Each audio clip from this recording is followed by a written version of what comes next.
Olá, gente, boa noite. A partir de agora, a gente vai estar iniciando a gravação da nossa aula, falando aí de uma nova parte, a parte de comportamento do consumidor. Ela fala do quanto, primeiro, é importante o nosso cliente, o nosso consumidor. Isso não é uma novidade para ninguém, né? Do quanto o consumidor tem uma relevância, o quanto o cliente é importante para uma organização. Esse consumidor é importante que você dê importância a ele, mesmo que ele esteja remotamente lá do outro lado do mundo, você precisa dar a mesma atenção que você daria se ele estivesse ali na sua frente. Uma outra coisa muito importante é que o consumidor não depende da gente. Ele não está ali na nossa dependência. A gente, enquanto empresa, enquanto organização, é que depende desse cliente.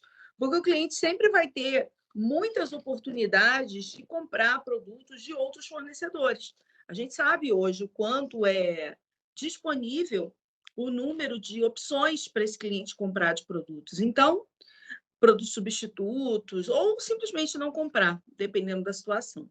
Então, ter essa preocupação, né? Entender que o consumidor não é alguém que está atrapalhando, alguém que está interrompendo seu trabalho, entender que o consumidor é o propósito da organização, a organização não faz um favor em atender bem esse cliente,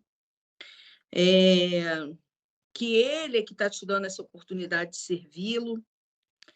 Então, que a gente não deve questionar o consumidor, né? Entrar em embate e argumento. Muitas vezes você tem questões relacionadas à legislação e você fica assim, mas a lei não me obriga a fazer tal coisa. Por que que eu vou fazer? Né? Por exemplo, troca. Quando um cliente compra, a empresa não é obrigada a trocar. Ele comprou, foi lá na sua loja, comprou uma camisa. Aí levou a camisa embora, chegou lá, a camisa não serviu, era um presente, sei lá. E ele quer trocar. Ele não é obrigado a trocar, né? A empresa não é obrigada a trocar pela legislação do direito do consumidor. Mas existem aspectos que vão além da questão da legislação, que abrangem a fidelização, a satisfação, o bem atender. Então, por mais que nenhuma loja é obrigada a trocar, a maioria das lojas estabelecem políticas de troca. Para quê? Para que aquele cliente que foi lá, comprou aquela camisa que não serviu, eu não sou obrigada a trocar, mas se eu trocar, eu posso estar gerando uma outra compra, eu posso estar gerando satisfação, fidelização. Então, é pelo bem atender, né? Por servir o cliente. Então, muitas das vezes, você ganha mais concordando com o cliente, ainda que ele não esteja com a razão completa, para que ele seja fidelizado, do que você perder aquele cliente. A gente tem que trabalhar para que o cliente tenha lucro na compra. E a gente falou muito disso, né? De gerar valor em dupla, em dois caminhos, né? Por quê? Porque eu vou ter lucro enquanto empresa, mas o cliente ele também pode e deve lucrar. Porque se ele não achar que a compra dele foi vantajosa, ele não compra de novo com você, ele não contrata o teu serviço de novo, né? Então, assim, ele traz até a gente os desejos que ele tem. E ele, quando compra, ele certamente tem desejos, tem sonhos, tem aspirações. Então, cabe a nós, fornecedores, oferecer aquilo que ele quer, né? O desejo que ele está buscando. Bom, então, quando a gente fala do comportamento do consumidor, a gente está falando dos pensamentos, sentimentos e ações dos consumidores. Então, a gente está falando em coisas racionais, né, do que de fato ele está buscando, qualidade, preço, etc. Mas a gente está falando principalmente de aspectos que são subjetivos, que são emocionais, e que não necessariamente a gente vai conseguir atingir só com um olhar racional. Então, quando eu falo que são pensamentos e sentimentos, são os benefícios, são as aspirações, são os sonhos que o consumidor tem quando ele consome um produto, né? São as ações que ele executa, a forma como ele compra, a forma como ele se relaciona com os produtos. E isso não é da mesma forma, né? Ele não vai consumir sempre igual toda a cesta de produtos que ele consome durante o mês. cada item que a gente compra, a gente se relaciona de uma forma diferente.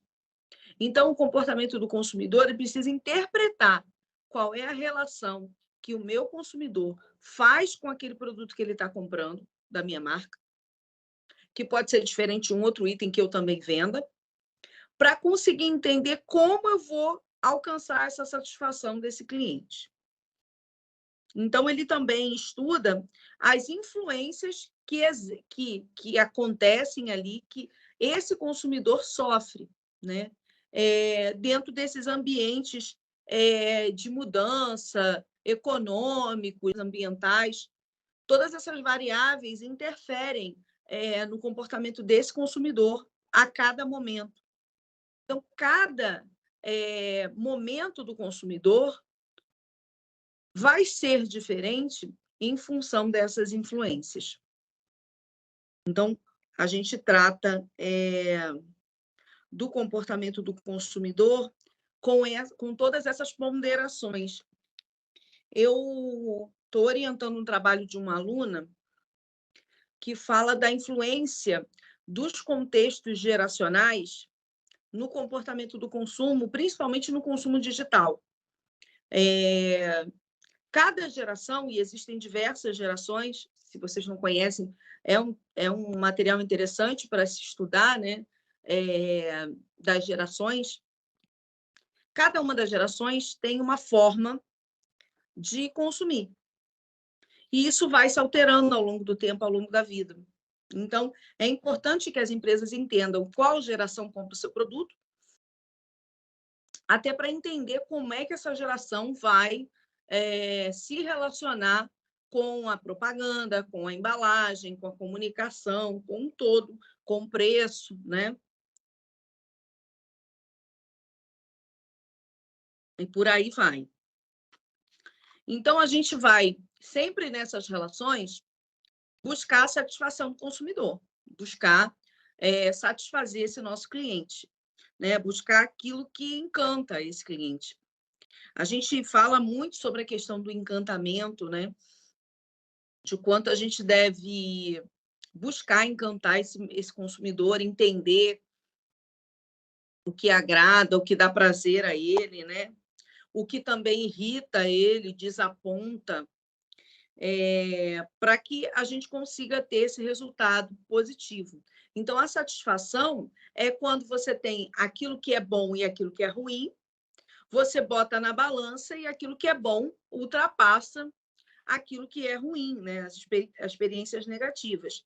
Todo mundo tem algum tipo de expectativa quando compra alguma coisa. Hoje em dia, a gente muitas vezes até molda essas expectativas pelo que a gente lê também em resenhas, né? Em outros feedbacks de clientes que compraram. Então, a gente muitas vezes já compra alguma coisa, ainda que não conheça muito bem, mas com expectativas já muito claras. E a gente só vai ter a satisfação quando aquele produto ou iguala ou ultrapassa essas expectativas que o cliente já criou aí ao longo do tempo.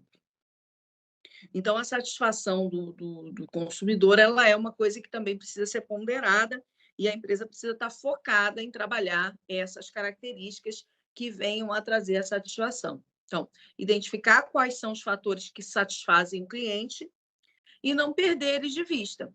Se o cliente gosta da tua embalagem, não mude, mantenha, melhore e por aí vai. O conceito da cadeia de valor é você construir pontos de valor ao longo de todo o processo, no nosso caso aqui específico, durante todo o processo de compra. Né? Então, você vai, ao longo desse processo, destacando, pontuando ali quais são os fatores que, de fato, você entende que criam valor. Então, o parcelamento cria valor, a entrega cria valor, que fatores criam valor? E pontuar, e destacar, e mostrar isso nas comunicações que você fizer, né? Para ir trabalhando essa criação de valor para esse teu mercado consumidor ao longo do tempo. Então, esses são as principais ideias que a gente tem, né? quando a gente fala do comportamento de consumo, né? De você entender a relevância do consumidor, de você entender que você precisa gerar valor para esse cliente dentro de todo o processo, dentro de toda a cadeia de valor, que o consumidor precisa estar satisfeito e que você precisa entender o que é essa satisfação para esse cliente, que talvez não vá ser a mesma para todos os produtos que você venda, mas entender isso pontualmente e começar a trabalhar a filosofia do atendimento ao consumidor, né? Que vai levar a cultura do marketing de relacionamento, que vai te levar à cultura da satisfação e da criação de valor, né? Que vai te focar nesses aspectos que convertem para a fidelização. Então, a fidelização é o ponto principal de toda essa cultura de comportamento do consumidor. Por quê? Porque vender uma vez é fácil. O difícil é você reter esse cliente, né? E depois que você vende uma vez para esse cliente, ele não gosta do seu serviço, do seu produto, e ele vai embora, o custo para você reatrair esse cliente ele é tão alto que o marketing considera que não vale a pena trazer um cliente de volta que foi embora porque não ficou satisfeito. O melhor é você buscar um outro. Então, o interessante é que você atrai esse cliente, que você tem um custo de atrair esse cliente. Qual é o custo de atrair um cliente? São as propagandas, são toda a parte de comunicação, de atração, as políticas que você faz para buscar esse cliente. Então, isso já tem um custo. Então, quando você atrai esse cliente e ele não fica, esse dinheiro foi jogado fora. Porque para atrair o próximo cliente, você vai ter que gastar dinheiro novamente. Então, o ideal é que você consiga gerenciar bem esse cliente que você trouxe, que é a retenção, para que ele fique e se fidelize. Então, esses são um dos princípios que a gente tem quando a gente trata da comunicação aí relacionada ao comportamento do consumidor. E aí, quando a gente está tratando especificamente da compra ou do consumidor de serviços, a gente precisa entender, né, quais são os fatores que de fato vão ter interferência nessa compra de serviços. De modo geral, não existe muita diferença entre as teorias relacionadas à compra de produtos e as teorias relacionadas às compras de serviços. O que acontece é que os serviços, eles de modo geral, tendem a ser mais secundários do que os produtos, dentro de uma relevância de compra. De modo geral, como eu expliquei lá na pirâmide das necessidades do Maslow, a gente vai ter algumas variações em relação à necessidade ou à importância que a gente dá à compra desse ou daquele serviço. Então, óbvio que os produtos às vezes vão ter uma relevância bastante grande no nosso padrão de compra. Então, assim que a gente recebe, a gente vai primordialmente talvez pensar em alimentos. Talvez se você paga aluguel, você já vai pensar no serviço de um aluguel. Você vai pensar na sua conta de luz e em outros serviços que são básicos, que são fundamentais. E aí, dessa forma, você vai construindo, né, a sua ideia, né, de como fazer uma determinada compra e do que é mais relevante para você. Então, quando a gente pensa em serviços, a gente pensa também nessas adaptações. Mas a forma de consumir, a ideia central do comportamento do consumidor, ela não vai ter uma divergência em relação se o comportamento é de um produto ou de um serviço. A gente vai utilizar sempre critérios, levando em consideração sempre aquilo que é mais básico, eu vou comprar primeiro. Aquilo que é mais intermediário, como, sei lá, um corte de cabelo, fazer a raiz do cabelo, você vai pensar isso num momento onde você tem uma verba sobrando. Ou, mais ainda, para fazer uma viagem, para investir em lazer, para fazer um investimento em educação maior, você vai priorizar dentro daquilo que você tem na sua vida. Então, esse conceito de comportamento de serviços, ele vai, de fato, seguir essa mesma lógica. Você fala, eu não encontro material sobre comportamento do consumidor de serviços, porque é o mesmo material do comportamento do consumidor de produtos. Então, como o nosso próprio material fala, a gente tem também um processo de compra, né? E como eu já havia falado aí já inicialmente, existe um processo de compra que envolve aí 5 etapas e o nosso material simplifica para 3, porque entende que os serviços eles têm uma etapa de pré-compra, compra e pós-compra, mas há uma divergência entre autores. Tem autores que dizem que existem 5 etapas apenas nesse processo de compra. Então, a gente, no nosso material, tem dividido em 3 grandes grupos de etapas, mas, de modo geral, as etapas seguem o mesmo caminho. Você descobre reconhece qual é a tua necessidade de compra, se conscientiza dela. Depois você vai buscar informações sobre esse processo, né? E vai avaliar as alternativas e vai depois partir para a compra propriamente dita e para o estágio de pós-compra depois onde você avalia. Mas isso a gente vai falando também nas próximas aulas, eu vou voltar nesse tema. Uma outra questão que eu gostaria de pontuar ainda para a gente finalizar essa aula de hoje é com relação ao tipo de serviço que está sendo comprado. O consumidor, de fato, ele altera o comportamento dele, as atitudes, as posições deles, as percepções, se um serviço é de alto contato ou de baixo contato. E o que é isso? Um serviço de baixo contato, como o próprio nome diz, eu não tenho contato direto com o prestador de serviço. Eu estou fazendo isso por um canal de atendimento, por uma máquina, por telefone. Então, eu não tenho um contato direto com, por exemplo, a empresa de telefonia, com serviços que eu vou mandar pelo correio para serem feitos. Por exemplo, um reparo, meu telefone deu defeito, eu vou botar ele lá numa embalagem e vou postar no correio com um código de postagem. Isso é um serviço de baixo contato, eu não tive contato com ninguém para dizer o que era, para mostrar, meu telefone está com esse probleminha nessa tecla aqui. Não, eu descrevi de alguma forma, mandei e falei, bom, lá eles vão tentar descobrir o que houve. Quando, no contrário, a gente tem um serviço de alto contato, eu tenho contato direto com um prestador de serviço. Por exemplo, um hotel, eu vou me hospedar lá, é alto contato. Não tem como ser diferente. Um restaurante que eu vou lá é alto contato. Agora, se eu peço a comida em casa, no delivery, já é baixo contato, porque eu não vi, eu não sei quem fez, como fez, onde fez, que lugar é. Às vezes você pede uma comida no iFood, você não sabe nem de onde é, né? Se é de perto, se é de longe, se você olha lá a quilometragem, mas você não faz ideia de onde fica esse estabelecimento. Então, óbvio que a gente tem muito mais chance de se fidelizar a serviços de alto contato, porque a gente vai ter uma interação maior.